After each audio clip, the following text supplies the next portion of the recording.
இதய நோய்களுடன் போராடும் 3000 குழந்தைகளின் உயிரை காப்பாற்றிய பாடகி. பிரபல பாடலாசிரியரான பாலக் முச்சல் என்பவர் இதய நோய்களுடன் போராடும் 3000 குழந்தைகளின் உயிரை காப்பாற்றியுள்ளார். எவ்வாறெனில், பாடகரும் பாடலாசிரியருமான பாலக் முச்சவர் என்பவர் சர்விங் லிட்டில் ஆர்ட்ஸ் என்ற நிதி திரட்டும் அமைப்பின் மூலம் 3000 குழந்தைகளின் உயிரை காப்பாற்றியுள்ளார்.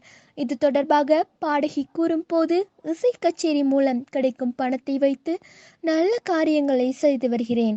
இன்னும் 413 குழந்தைகளுக்கு சிகிச்சை அளிக்க வேண்டியுள்ளது. தற்போது இதுதான் என் வாழ்க்கையின் லட்சியமாகும் என்று கூறினார். மேலும் தெருக்களில் பாடி கார்கில் வீரர்களுக்காக நிதி திரட்டிய தனது முதல் அனுபவத்தை நினைவு கூர்ந்தார். இதய அறுவை சிகிச்சையை வெற்றிகரமாக செய்த அலோக் என்ற சிறுவனின் வீடியோவை பகிர்ந்து பிரார்த்தனை செய்தவர்களுக்கும் ஆதரவளித்தவர்களுக்கும் நன்றி தெரிவித்தார்.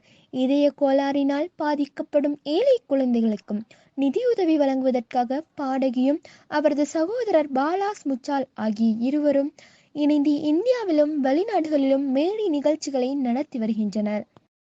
இதன் மூலம் திரட்டிய நிதியை வைத்து பாதிக்கப்பட்ட குழந்தைகளின் உயிரை காப்பாற்றி வருகிறார். இவர் சமூக செயல்பாடுகளில் ஈடுபடுவதற்காக கின்னஸ் உலக சாதனை மற்றும் லிம்கா சாதனை புத்தகம் ஆகியவற்றில் இடம்பெற்றுள்ளார். அத்தோடு இவரை இந்திய அரசு, பிற பொது நிறுவனங்கள் பல்வேறு விருதுகளை வழங்கி அங்கீகரித்துள்ளமையும் குறிப்பிடத்தக்கது.